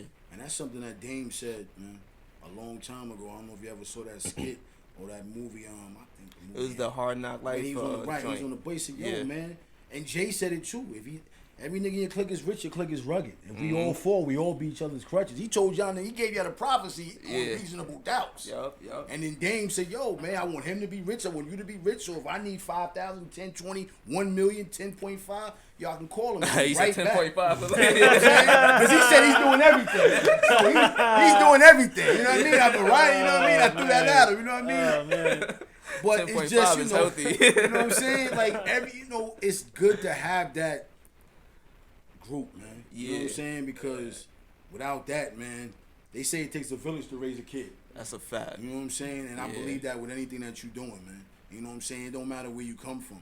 You know what I'm saying? And seeing that he reached out to another brother that's not even our own, you know what I'm saying, come from where we come from, and you were just a fan, respecting the music. So it ain't about, yo, you this, you that. It's about, yo, you the person. Yeah. And the people lose that. Yo, I ain't fucking with that. Why not?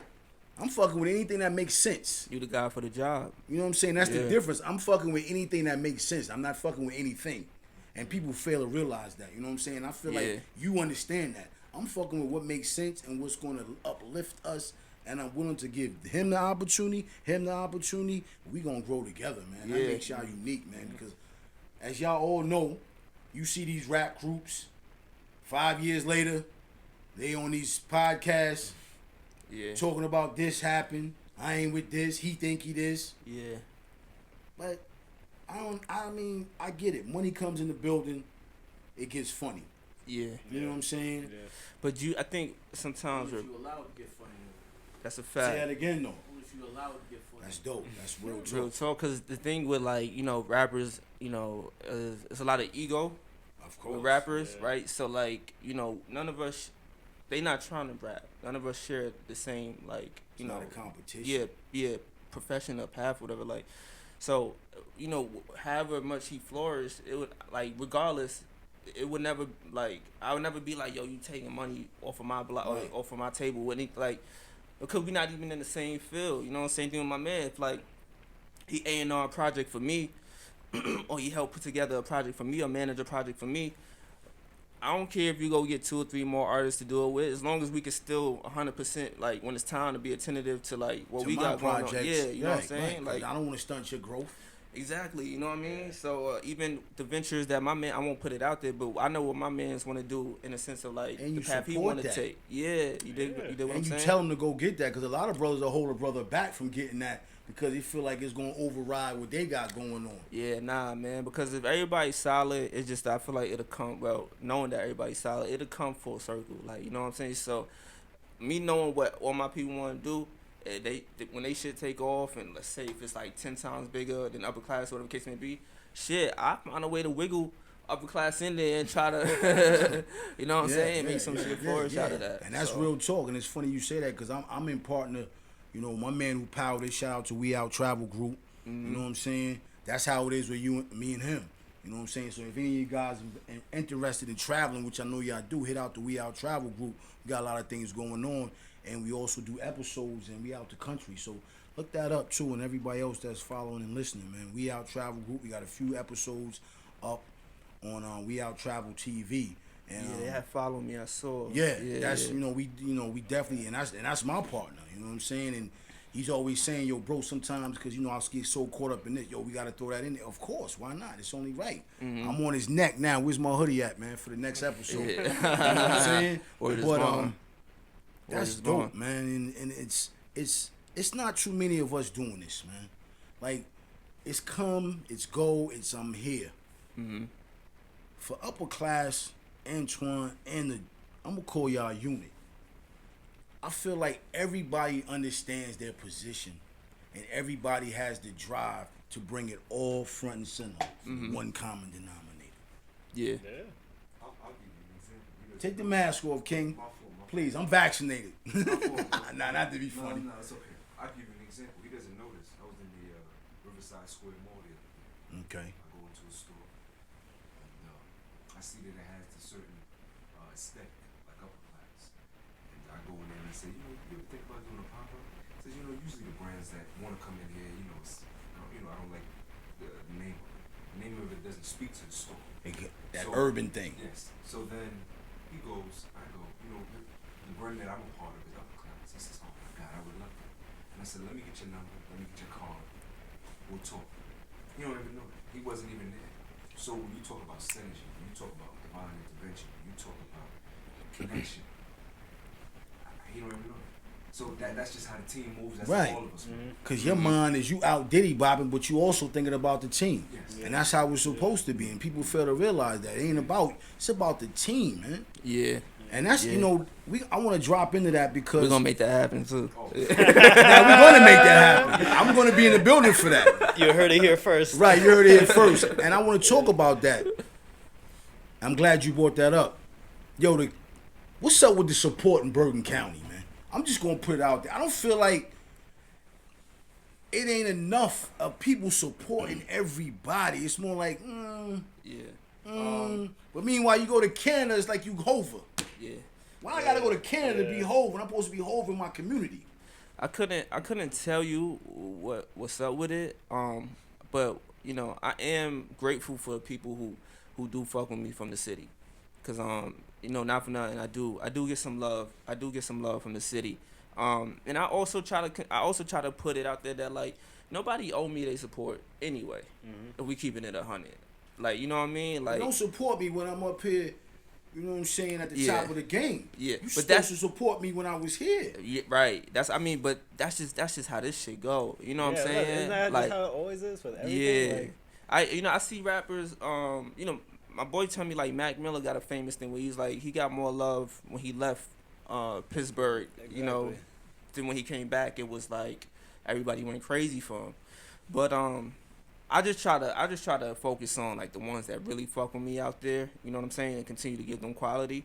And I just always try to remind myself that like, nobody owe you nothing, nobody owe you no support, cause who says when they gonna warm up to it? It probably just they ain't feeling your shit right now. Exactly. But you do a feature with the right person, or you got a certain like court. Yeah, but and that's then the point. Why I gotta do a feature with Kiss for you to say, yo, that's my man? Yeah. But that's just the name of the game with this shit. But you know what? Yeah. I'm gonna disagree with you, Young King. I'm gonna call it ignorance thinking. Okay. Because you only look at the fact that I jumped on the track with Kiss. Now I'm your man. You supposed to jump on the track with me without Kiss. Yeah. Because now I'm with somebody that's popping. Now you want to say that's my man. We not doing that. And I say this because I lived in North Carolina for 10 years. In a small ass town. Yeah. And yo, you know what? Wherever those couple little rappers went, yo, he brought the whole city with him. And I'm sitting there and I'm watching. Yeah. And I'm watching. And I'm watching. And then I'm going, like I said, I'm going to these homecomings. And at the homecomings, before, the feature dude come in the club, they got the young, up and coming. Opening for him. But he's from the town. He ain't from Alabama. He's from, Greensboro's own. Yeah. And the crowd is going crazy. Yeah. But now you got us here. I think up north, a little bit of us is like, I don't want to see him pop. And that's why I also brought like Showtime too, like to cause he from the city, he from around the way, like he's a master at his craft in my opinion. And he's passionate, just, like super passionate. And I'm just like, shit, come to these shows with us, come do this run with us.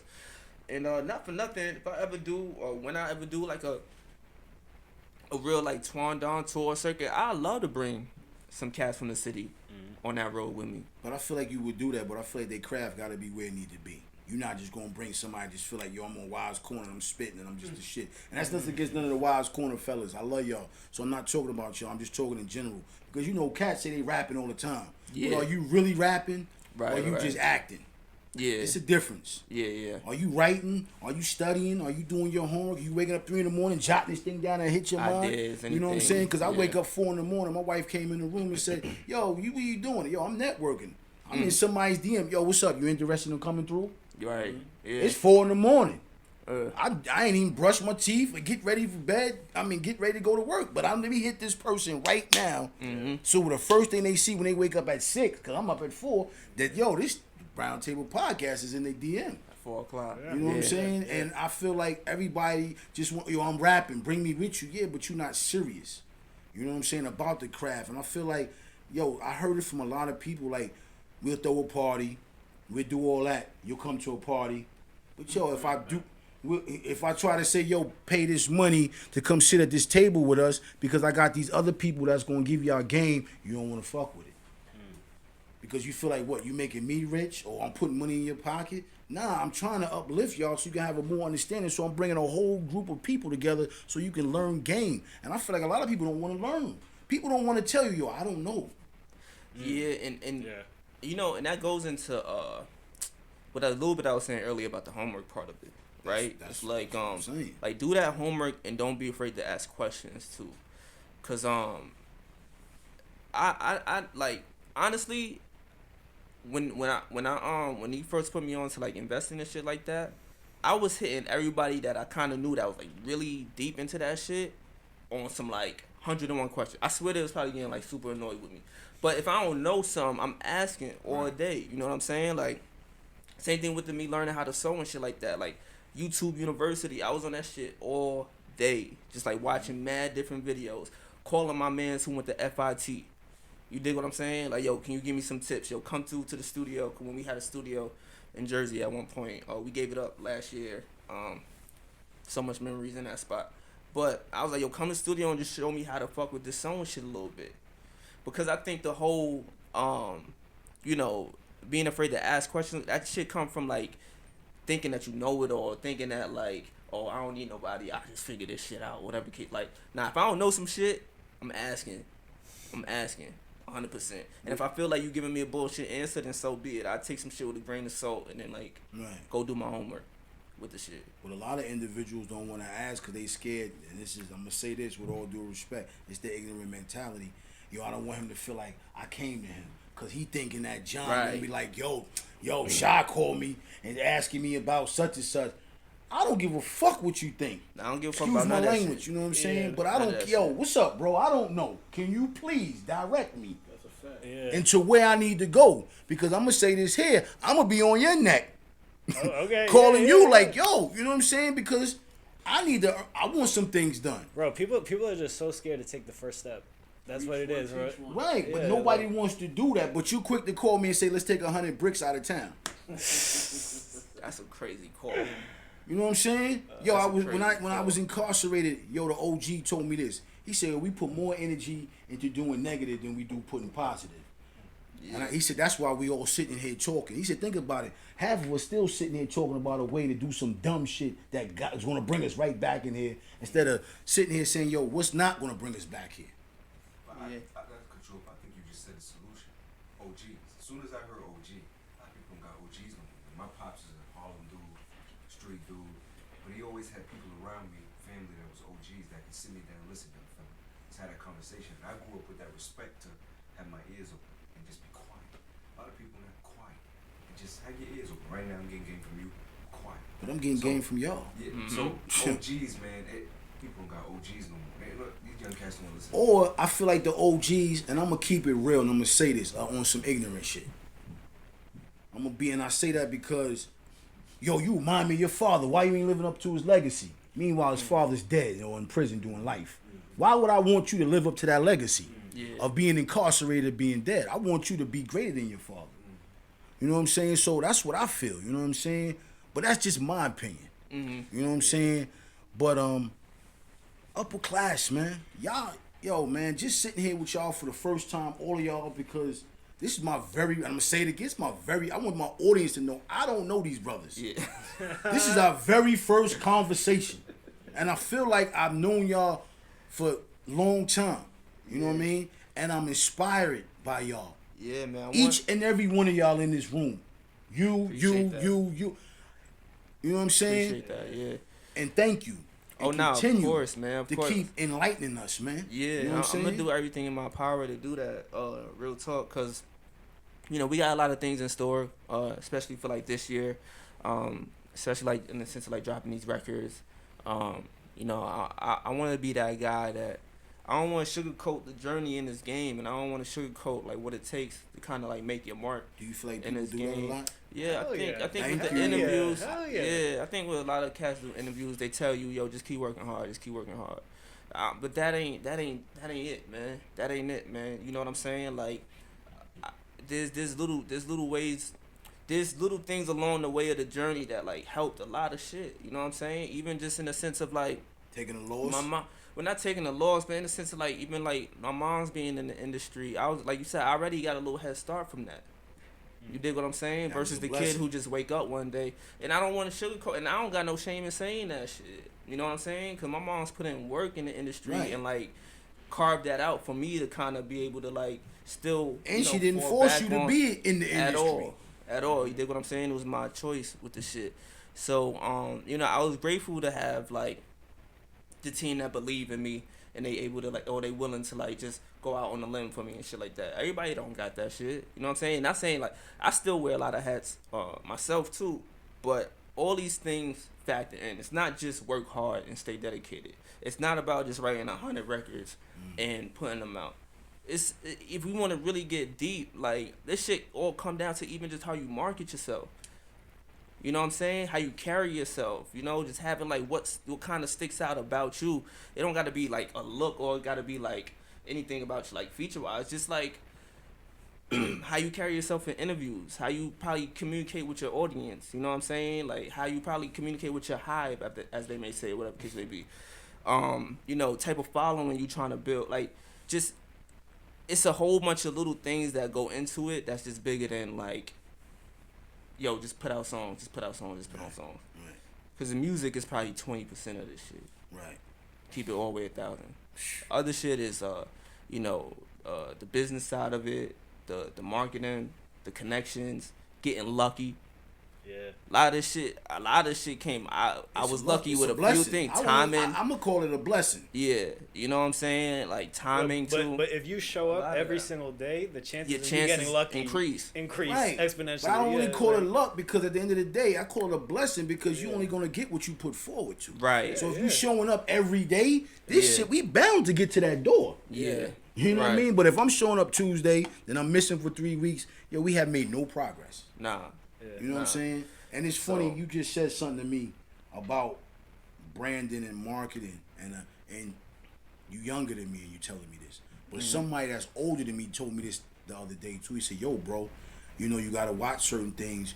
You know, you doing this, you doing that. So to hear it come from both sides of the table lets me know that, yo, the energy and the level is real. And this guy's not really in the industry at all. He just does what he do. Yeah. But you're here. You're full blown. This is where we going. We about to have a building in New York in a couple of years, and me and the team's going to be in there. Yeah, 100%. UpperClass is on the billboard in 5 years from now. You know what I'm saying? UpperClass already on Billboard happened. already. See, I didn't even know that. Yeah. Pardon self, Yeah, UpperClass on the billboard. UpperClass on the Please Billboard send me already. that so I can let the people know. I didn't know that. You know what I mean? There was no disrespect to y'all. You know what I'm saying? Of course not, yeah. Hold on. Get that reaction live and direct. Yeah. It says world's greatest clothing brand was made in New Jersey, UpperClass. That's a big fact. That's a big fact. And I just said it's getting it on the billboard, and he's already on the billboard. See what I'm saying? Yeah. You said 5 years. Right. It's already, it's probably, how long has it been up? That was a year ago. Yeah. So. Pardon self, my mistake. Nah, it's okay. I feel like on some, you know what I mean? You know what I mean? Pardon self, y'all excuse me. Yeah. You know what I'm saying? Yeah, But 5 years. We going, 5 years is yeah. billion. We talking flagship stores. Right, flagships. Yeah, you know we what I mean? talking Soho, Japan. all that. Right, Yeah, you know what I'm saying? New Now, Jersey. as we get ready to close it up, man, what's in store for you guys, man? You know what I'm saying? So, I got a lot of features in the tuck right now. I just give one. We got this joint with Rob Markman. Okay. That's going to drop very soon, first quarter. The other features I keep, like, Please, in you the keep tub. it in the cup, but the features is in the building. I don't want, the bag to spill. I got another record dropping February 1st with this dude from Brooklyn, Jamar Carr. That's going to be a fire joint. We working on a first collection of the year. That should drop probably like mid-February, like clothing-wise. Okay. And then, we're going to try to, make up for 2020 and get back on the road. Okay. And shit like that. But this is going to be a very, very interesting year for the brand, in a good way, though. And we're going to pick up the consistency in the sense of, like, these records dropping. And, kind of want to practice what I preach in the sense of, like, having, like, a real strong base and a real strong, you got an album in the works? Like no, it's not in the works. Like, right now, I just got, like, a vault of singles. Okay. So, I'm going to play the single game for a little while. Just easier to digest. You know what I'm saying? Okay. And then when it's album time, trust, like, we'll probably be back on here when it's album time to, like, push it and everything like that. So that's what's going on for me and the brand. Then you want to plug anything in? Because I'm talking about New York Times, Complex. He's done a plethora of shit. That's you dope, know what I'm saying? Yeah. So talk to us, man. What's going on for 2022, man? Bro, just more of the same shit. Just more.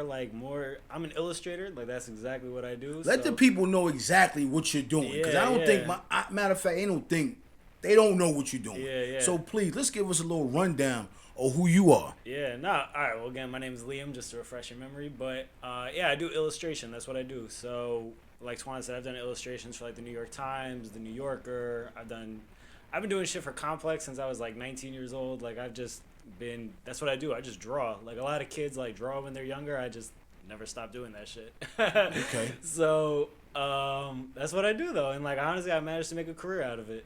And, like, the pandemic definitely propelled that shit, too. Like, I had a regular job. I was an art teacher before, and then get laid off, and you just make shit happen. And, like I said, I've been doing this for 2 years straight now, just full-time, like, living off of this. So right. I just want to keep doing that bigger and better. And I know I will.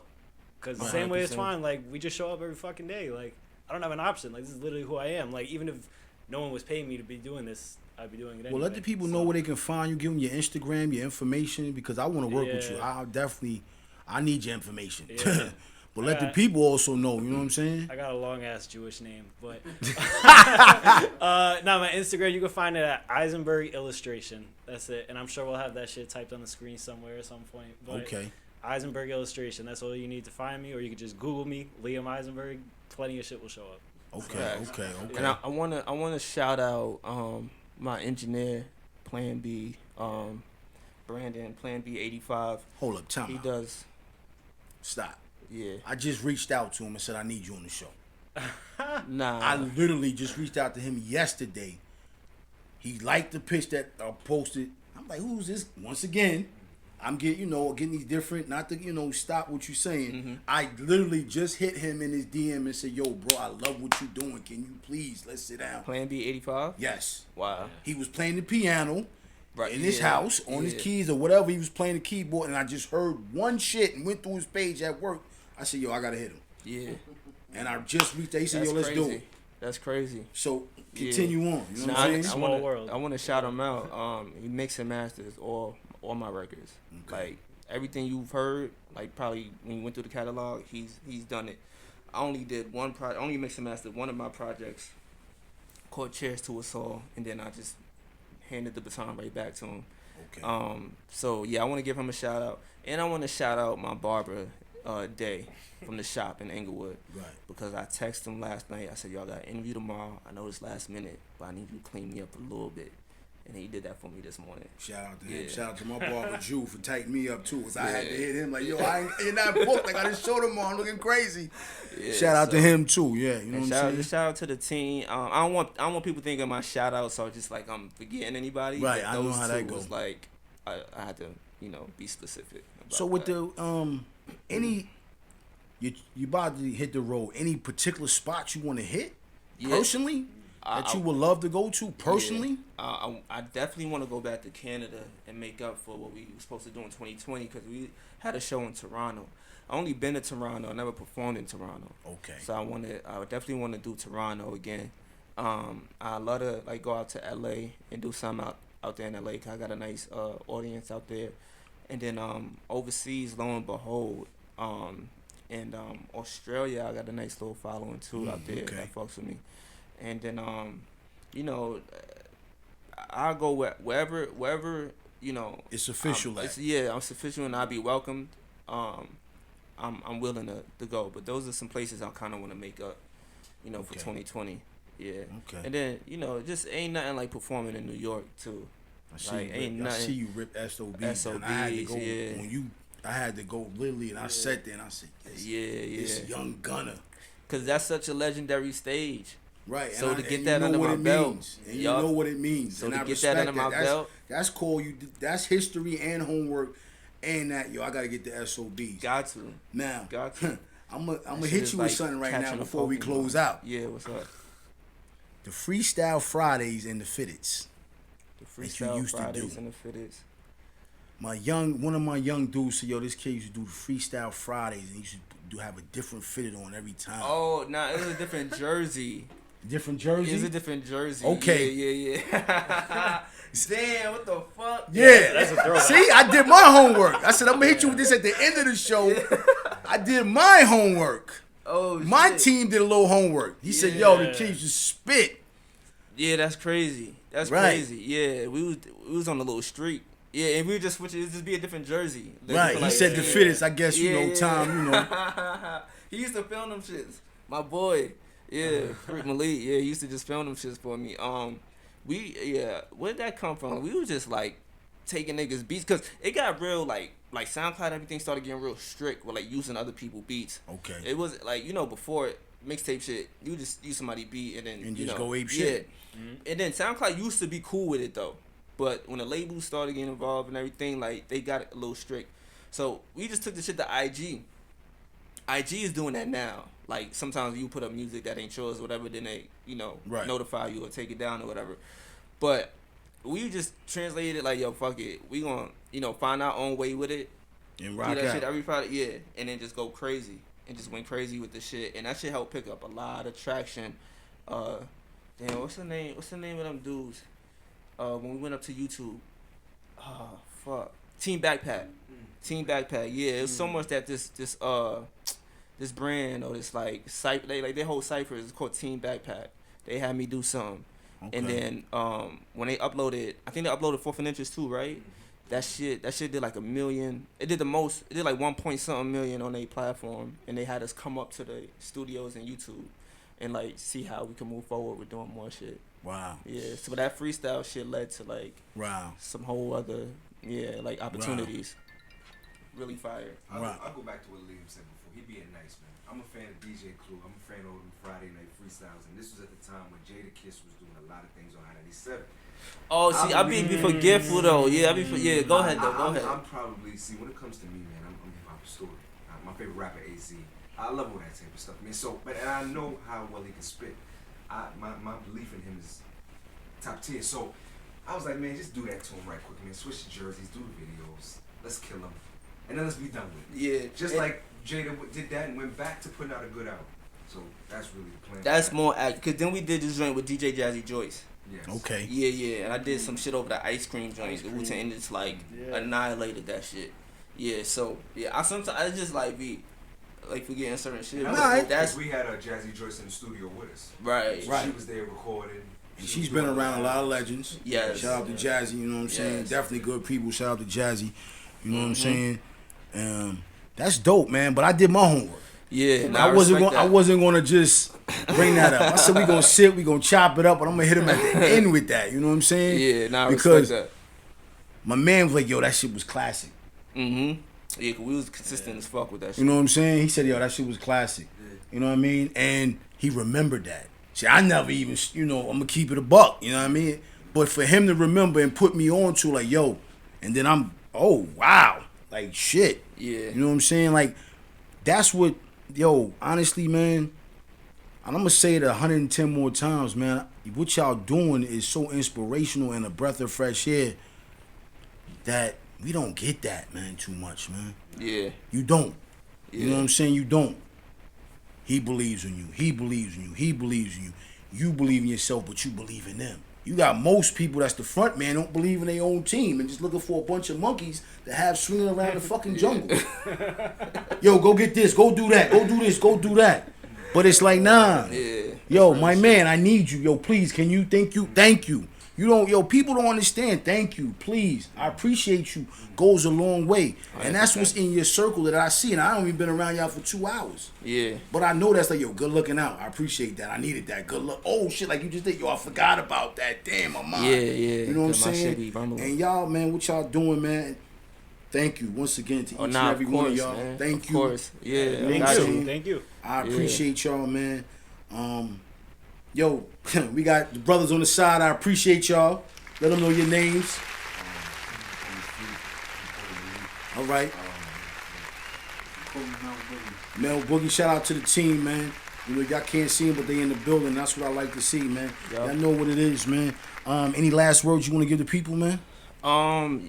Yeah, just stay on the lookout for this record I got with Rob Markman, Prize Fighter. That's gonna be dropping very, very soon. Artwork done by Liam. You know, you can lock in with me on socials, UpperClass Twon, on everything.